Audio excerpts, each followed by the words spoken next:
Olá, meu irmão, minha irmã, meu amigo, minha amiga, a graça e a paz do nosso Senhor e Salvador Jesus Cristo.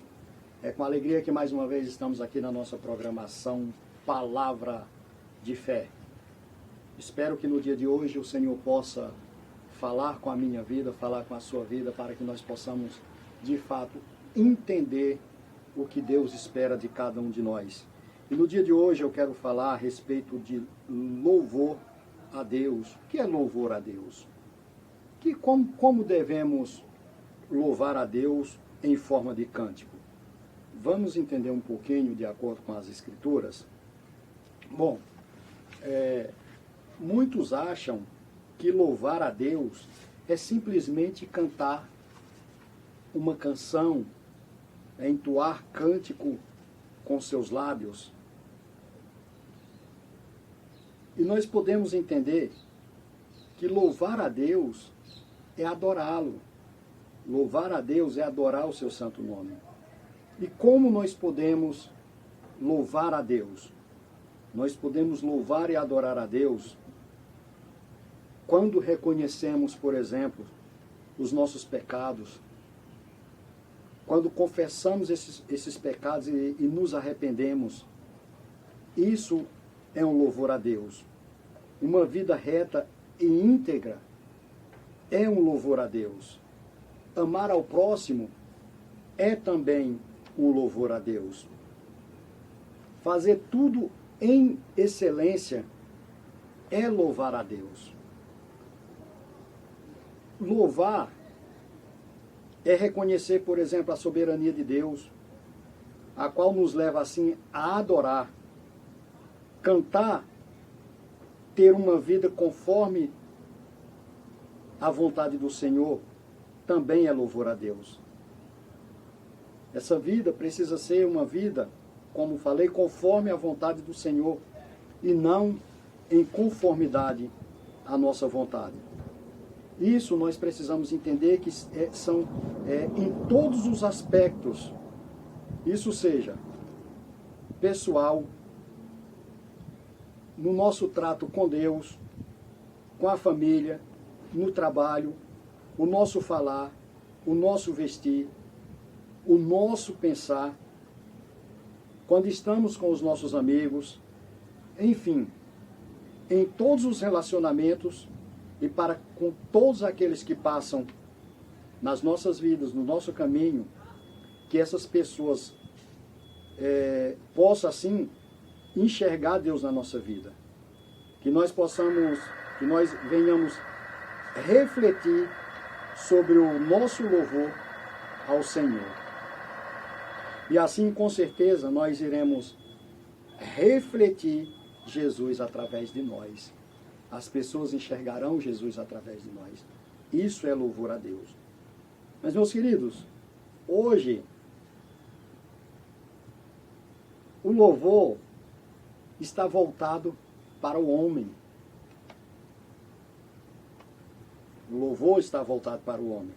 Na verdade, não só o louvor, mas nós temos visto hoje cultos sendo preparados para agradar o homem. Para o homem, para que assim o homem seja levantado, colocado para cima. Ele precisa sair da igreja leve e entender que Deus o ama. E que Deus, em forma de amor, realizará todos os seus desejos. E assim vai resolver todos os seus problemas. E o seu pecado? E o pecado? O que nós vamos fazer com o pecado? O pecado, isso é apenas um detalhe. Esse detalhe depois se vê.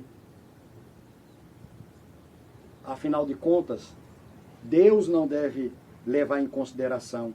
Afinal, Deus é amor. Esse é o pensamento nos dias de hoje. É assim que o povo tem se comportado.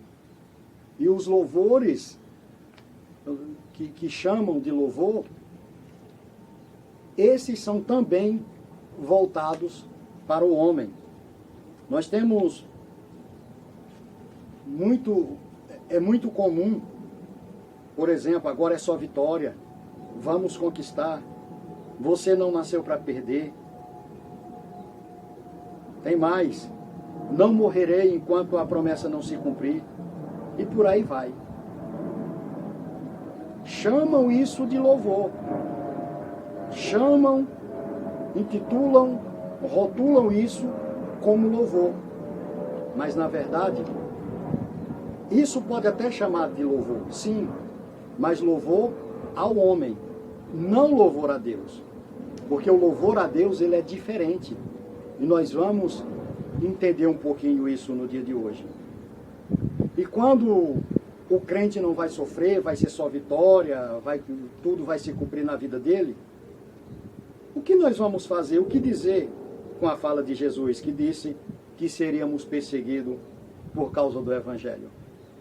Mateus 24, 9 diz: então eles os entregarão para serem perseguidos e condenados à morte, e vocês serão odiados por todas as nações por minha causa. Esse é a realidade do Evangelho. Isso é o que o Evangelho diz.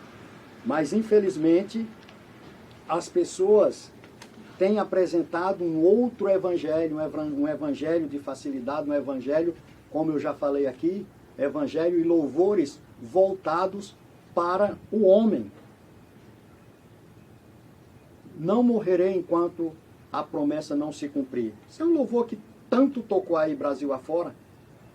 Mas será que de fato nós não morreremos sem antes a promessa de Deus se cumprir na nossa vida? Porque nós precisamos entender que a grande promessa que Deus tem para a nossa vida é exatamente quando passarmos dessa vida. Em Deuteronômio 32, 48 ao 52 diz assim, ó: nesse mesmo dia o Senhor disse a Moisés: sobe ao monte Nebo, na cordilheira de Abarim, na terra de Moabe, defronte de Jericó. Lá do cimo contempla a terra de Canaã, que eu dei ao povo de Israel. Pois depois de olhares para ela, deverás morrer e ir ter com os teus antepassados, tal como aconteceu com Arão, o teu irmão, que morreu no monte Hor, e também se foi juntar aos seus, porque vocês desonraram-me na frente do povo de Israel, nas fontes de Meribá, em Cádiz, no deserto de Zim. Verás na sua extensão a terra que dei ao povo de Israel. Contudo, não entrarás nela, diz a palavra do Senhor. Hoje, nós podemos ver que os sermões são cheios de frases de efeitos, palavras de efeitos, para que assim venha inflamar o povo. Vou dar um exemplo aqui. Deus está aqui e vai te dar vitória. E o povo grita, o povo exalta. Deus está com a chave na mão para te entregar. Quem quer a chave da glória? Esse também. Isso também é muito comum. Mas a palavra de Deus vai dizer que o povo louva com os lábios, mas o coração está longe dele.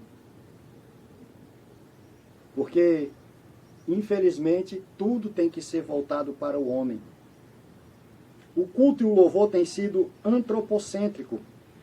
E qual é o significado dessa palavra? O antropocentrismo, do grego anthropos, que quer dizer humano, e kentron, que quer dizer centro, é uma concepção que considera que a humanidade deve permanecer no centro do entendimento dos humanos. Isto é, o universo deve ser avaliado de acordo com a sua relação com o ser humano, sendo que as demais espécies, bem como tudo mais, existem para servi-lo. O antropocentrismo coloca o ser humano no centro do universo, postulando que tudo o que existe foi concebido e desenvolvido para a satisfação humana.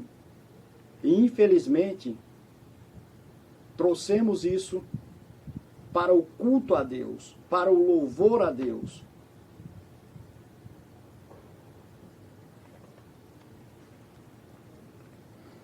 Meus queridos, nós vamos ver um verdadeiro louvor a Deus. Antes, eu quero compartilhar com você, no livro de Amós, o capítulo de número 5, e nós vamos ver o verso 21 que diz assim, ó. O título na Bíblia que eu estou usando diz assim, ó, Deus exige justiça e não sacrifícios. Aborreço, desprezo as vossas festas, e com as vossas assembleias solenes não tenho nenhum prazer. Qual a motivação do ajuntamento do povo de Deus? A nossa motivação tem que ser adorar a Deus. Essa palavra é uma junção, motivação, o motivo e a ação. O que nos motivou e qual vai ser a nossa ação? Muitas das vezes entendemos que simplesmente o fato de ter um monte de gente reunidos, achamos que realmente Deus está no negócio. Nós temos visto nos dias de hoje, por exemplo, cantores que se dizem cristãos se associando com cantores mundanos. O camarada faz um show para o mundo, depois sai e vai para uma igreja ou vai para um estúdio gravar com um cantor chamado gospel, chamado evangélico. E a palavra de Deus vai dizer, o nosso irmão Tiago vai dizer no seu livro, que não tem como de uma fonte jorrar duas águas. Ou a água é doce ou a água é salgada. Ou eu sirvo a Deus ou eu sirvo ao mundo.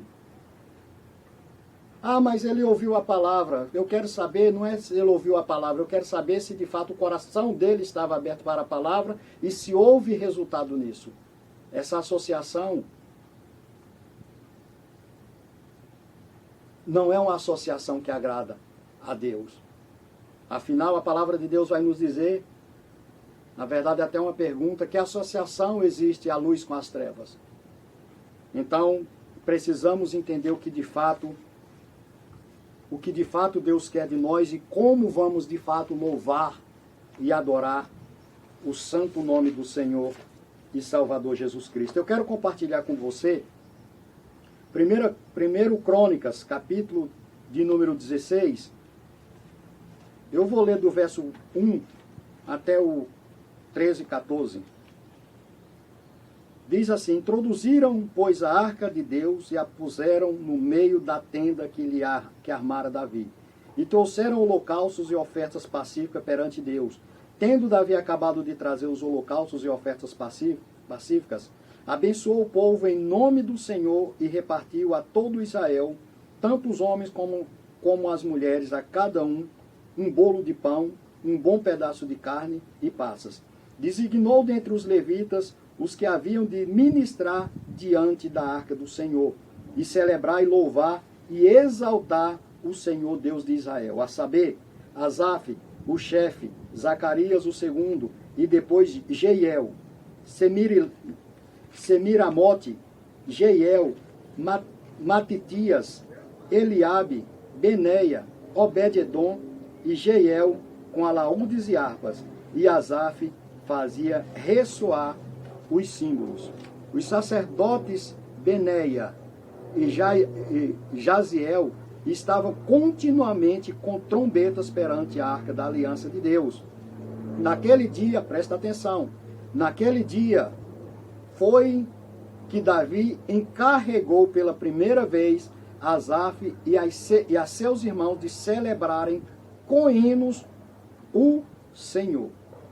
Rendei graças ao Senhor, invocai o seu nome, fazei conhecidos entre os povos os seus feitos, cantai-lhe salmos, narrai todas as suas maravilhas, gloriai-vos no seu santo nome, alegre-se o coração dos que buscam o Senhor, buscai o Senhor e o seu poder, buscai perpetuamente a sua presença, lembrai-vos das maravilhas que fez, dos seus prodígios e do juízo dos seus lábios. Vós, descendentes de Israel, seu servo, vós, filhos de Jacó, seus escolhidos.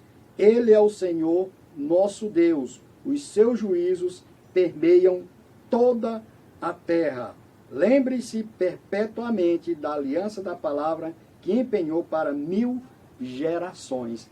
Essa é a palavra de Deus. Aqui está um modelo de louvor a Deus. Precisamos contar as grandezas de Deus. Precisamos exaltar o nome do Senhor. E, acima de tudo, louvar a Deus por intermédio das nossas vidas, do nosso testemunho. Esse é um verdadeiro louvor a Deus. Os nossos lábios, como diz o Salmo, nossos lábios proclamam a Ti o dia inteiro. Não é para trazer para o meu ego, como nós lemos aqui, não é para satisfazer a minha vontade. Isso é louvor ao homem. Não importa como está a minha situação, não importa o que eu estou passando, mas eu vou estar sempre com os meus lábios proclamando o grande eu sou, o grande Deus Todo-Poderoso. Entendendo que grandes coisas tem o Senhor para mim na eternidade. Que essa palavra possa entrar no seu coração, que você possa entender o significado do verdadeiro louvor a Deus. Existe um monte de músicas, vamos chamar gospel, músicas, não louvor. Louvor é diferenciado. E você possa absorver no dia de hoje essa palavra no seu coração. Amém? Que Deus te abençoe, que Deus te guarde e até o nosso próximo Palavra de Fé. Um abraço, fiquem todos com Deus.